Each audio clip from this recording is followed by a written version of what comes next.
This is Ian from In 30 Minutes Guides. I'm going to show you the top 5 things that Google Gemini is great for. And let's get started with some real examples. So I'm in the Google Gemini main screen. You have Google Gemini if you have Gmail. So go to your Gmail account, click on the waffle icon and look for the Gemini symbol, or just search for Google Gemini. You should come to this page. Enter a prompt means enter a question. So the first thing that Google Gemini is great for is solving technology problems. And I use it all the time for tech questions I have. Here's one example. I'm going to ask it, what's the minimum recommended RAM for a new PC running Windows? I'm going to choose the fast model. You also have the option of choosing thinking, but for simple questions like this, fast is fine. And I'm going to press the submit button. And it usually just takes a few seconds to come up with an example. So it says the RAM tiers for 2026. It gives me the official minimum, and it says 4 gigabytes, and it also says to avoid that. So that's pretty helpful, because if I just went to Microsoft's main page and asked for the official minimum about what they recommend for PCs, it would say 4 gigabytes, but of course it would not say avoid. So I think that's pretty helpful, and it gives other information about that too. It gives context about it. Oftentimes it'll give links, although I don't see that right now. And maybe what I can do is I can ask a follow-up question, like, where does this info come from? So if you're not sure about the source, you can ask about it, and it's still not showing me links. Oh yeah, it does show me some links. So it's showing some information where it's getting from and where it's getting this information from. And of course, you can also evaluate whether these are good sources of information or not. So Gemini does give you that ability to do that. So the second thing that I use Google Gemini for all the time is personal finance. Now, one thing I'd like to say about this, do not enter personal information into Gemini. And there's 2 reasons for this. So don't put in your account name or your account number or how much money you're making or anything like that, because there's 2 reasons for it. One reason is that I'm not quite sure how Gemini is using this information or where it may end up. And the other thing is it shows up in your chat history. So this is my chat history on Gemini.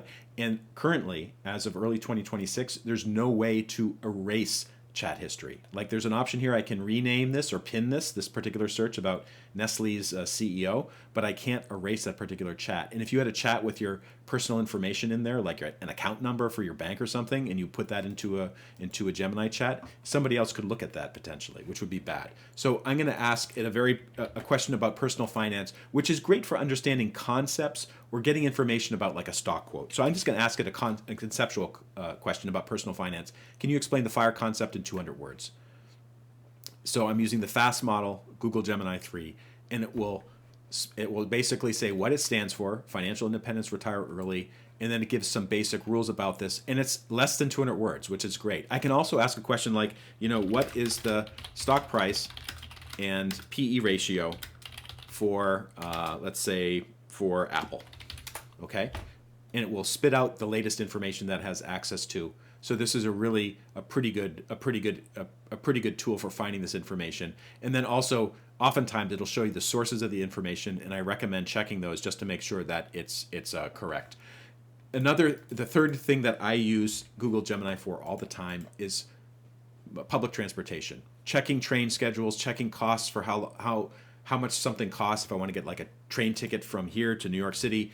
What are my direct flight options from Boston, Minneapolis next Thursday? So I'm looking for direct flights from Boston, Minneapolis. Let's see what it comes up with. So it basically spits out the two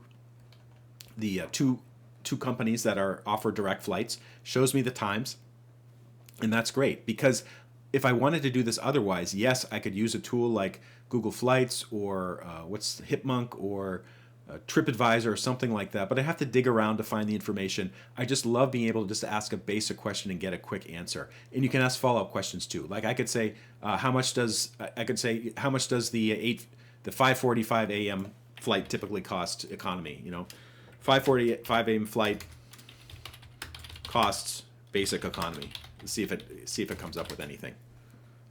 Note that I spelled something wrong, and Google can still understand that. So it says $6.99 one way. So I would actually probably try to find a cheaper flight than that, but at least it's giving me some guidelines or guidance on what it should be. For public transportation, where the prices are fixed, it's often actually a better source of information.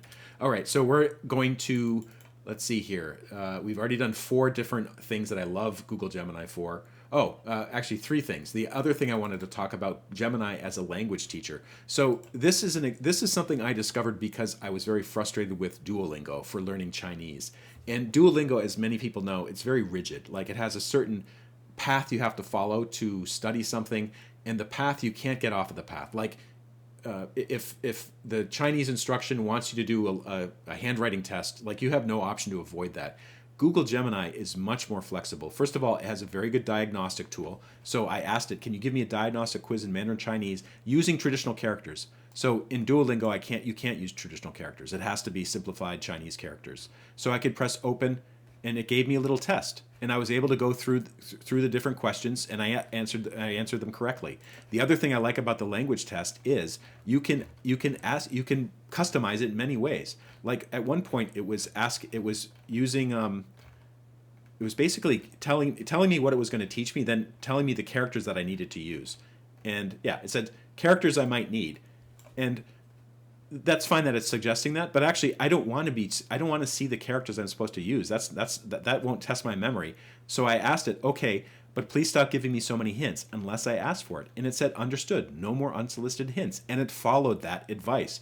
Duolingo, you can't do that. You can't say to the Duolingo owl, please stop giving me hints, or please stop showing me examples that feature, examples about, I don't know what it could be, food or a certain character you don't like on Duolingo. And Duolingo, of course, it's basically a big game. I don't like playing games with language. I just want to learn. So I think Google Gemini is a great tool for learning language. And finally, I've gone through 4 things already why I love Google Gemini, or the 4 things I use it for quite a bit. The final thing I'd like to say is I use Google Gemini as a search alternative. And for basic questions, I don't go to google.com anymore because it just shows me a lot of junk or advertisements half the time. But what I do is I'll ask the same question in Google Gemini. So here's a typical question I might ask, like, who are the lead actors in a certain movie? So I say, who are the lead actors in Hot Tub Time Machine?